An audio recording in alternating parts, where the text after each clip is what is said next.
When you think of the Midwest, a few states immediately jump to mind: Illinois, Ohio, and Michigan, all heavy hitters with massive populations and rich histories.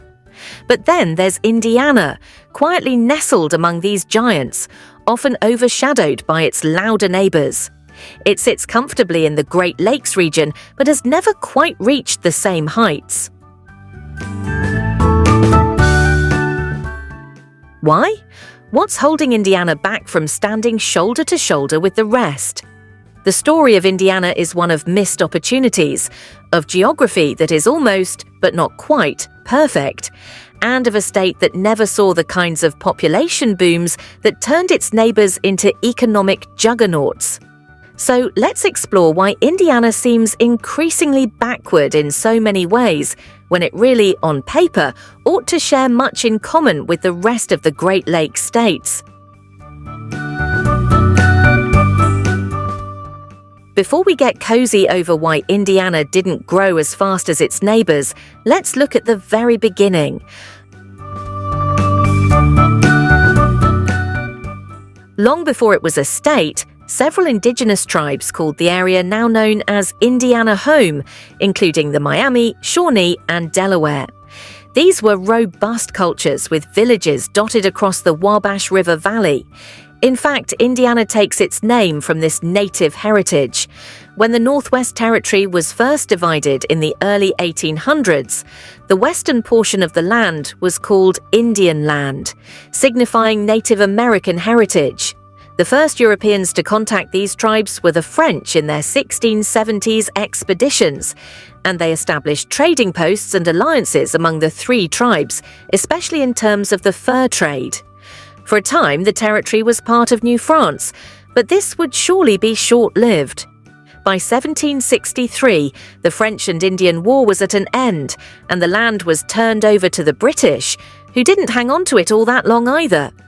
Following the American Revolution, Indiana became part of the United States, setting the stage for what was about to be a wild ride of upheaval. Pressures on the indigenous populations of Indiana mounted with the turn of the 1800s. Chiefly through treaties of dubious character, as many were signed under duress, Native American tribes were being taken out of their lands westward. For them, the Treaty of Greenville in 1795 was a big setback because it forced the tribes to cede large portions in Ohio and Indiana to the U.S. government. As time wore on, with more and more treaties signed, the native lands contracted, and what was once a very thriving culture in Indiana was forced to relocate. Now was set the stage on which American settlers would pour in. By the early 1800s, Indiana was well on its way, but by no means was it an overnight process. The Indiana Territory was officially formed in 1800 with its capital at Vincennes, and William Henry Harrison was appointed its first governor. Harrison was quite instrumental in negotiating treaties with Native American tribes, though that phrase, negotiating, may be too generous because most treaties greatly benefited the US, while leaving the tribes with little choice. Rich land continued to lure settlers streaming into the territory. It was 1816 before Indiana's population had grown enough for it to apply for statehood, and it became the 19th state in the Union on December 11th that year. This should have been the beginning of a major growth spurt, right? Roads, canals, and railroads were built to connect the state, but while Indiana grew, it never quite experienced those explosive population booms that some of its neighbors did. The question is, why?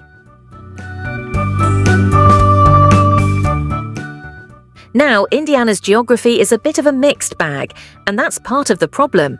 In many ways, it's almost perfect. A combination of fertile plains in the center, rolling hills in the south, and access to Lake Michigan in the north. But as we'll see, almost wasn't good enough to make Indiana a population powerhouse. Let's start with the north of the state. The glaciers, which sculpt the region into a lot of rolling hills, lakes, and wetlands, don't skip this region either.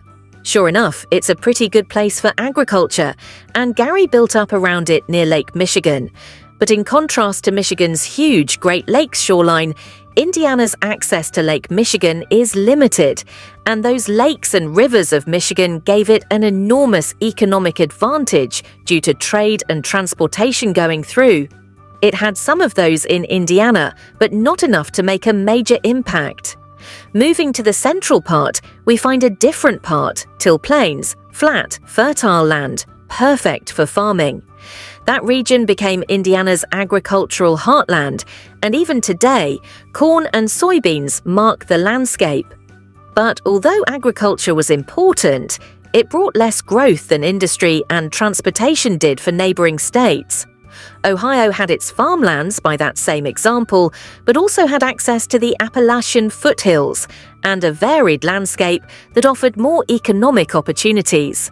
Southern Indiana is pretty hilly, having been dissected by, among other streams and rivers, the Ohio River.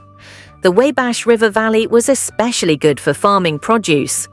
But again, where the southern part of the state did offer some unique geographical features, it wasn't substantial enough to spur the type of industrial growth that Ohio or Illinois enjoyed.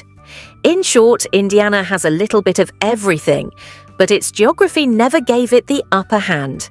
Now, to the matter at hand, why didn't Indiana grow like Ohio, Michigan, and Illinois?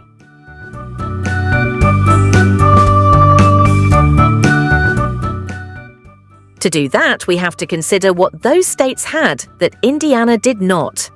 Natural resources and strategic location were one major factor. Illinois had Chicago, a city that improved in the 19th century because of its prime location on Lake Michigan and as a transportation hub. The Illinois and Michigan Canal, completed in 1848, and later the rise of the railroad settled it as the gateway between the Great Lakes and the Mississippi River, fueling its population boom. Michigan boasted Detroit, which was the most privileged by virtue of being on the Detroit River and thereby connected to the Great Lakes. When the start of the 20th century raised the surge of the automotive industry, Detroit was never to be the same again, with its immigrants from across the globe. Ohio had Cleveland, Cincinnati, and Columbus, all growing because of their strategic locations on rivers or as nodes of transportation.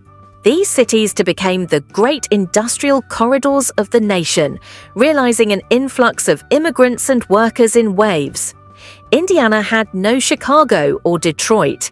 It had Indianapolis, but the inland location put limits on its growth. Indianapolis, which was founded in 1821, was selected as the state capital because its central location made it accessible to all parts of the state. But unlike Chicago, Detroit, or Cleveland, Indianapolis didn't happen to be near a major waterway or major transportation route that would have generated industrial growth. Instead, Indianapolis grew steadily, but not explosively. It became a regional hub for business, education, and healthcare, but never seemed to attract that same level of national or international attention as many of its Great Lakes neighbors did. Even today, the Indianapolis metro area is home to about 2.1 million people. Respectable, but far behind Chicago's 9.33 million or Detroit's 4.3 million, the slow ascent of modern Indiana. Today, Indiana is home to roughly 6.8 million, classing it as the 17th largest state in the nation. That puts it well behind Illinois at 12.5 million, Ohio at 11.8 million, and even Michigan at 10 million. What's Indiana's place in a modern Midwest? Whereas Indiana has always been smaller than its neighbors, it now is growing faster than some of them, particularly Illinois, which is hemorrhaging population. Still, Indiana's growth is quite modest, driven more by people moving within the region rather than owing to international immigration or a major industrial boom. Today, Indiana's economy is diversified, yet still would be considered heavy in agriculture from times past. Manufacturing, healthcare, and education are among the leading areas of industry. Indianapolis has grown to be a center for business and healthcare, but still lacks the historic industrial base found in cities such as Chicago and Detroit. The result is a state that's growing vociferously but surely. It's not about to overtake Illinois or Ohio anytime soon, but this Midwestern state carves its particular little niche. Why then was Indiana never to join the powerhouse that were its Great Lake neighbors? It is because of good but not great geography, a lack of major industrial centers, and no great city to compare with Chicago or Detroit. A magnet for the successive waves of immigrant workers. Indiana was always one of those states that would be almost there. It had the farmlands, the lakes, and the rivers, but not quite enough of any one thing to launch it into the top. That said, it's a state with broad shoulders for its rich history and a growth trajectory, even if it always happened to be in the shadow of her louder and larger neighbors. While it may not have gained as much steam as states like Illinois, Michigan, or Ohio did, Indiana has one thing its neighbors don't: a slow and steady pace that just may be its secret to success in the long run. And who's to say? Maybe Indiana's time in the sun is yet to come. And now let's hear from you in the comments section. If you enjoyed today's content, then leave us a like, subscribe, and ensure the bell notification is on to be notified of our recent content. Thanks for watching. See you in the next video.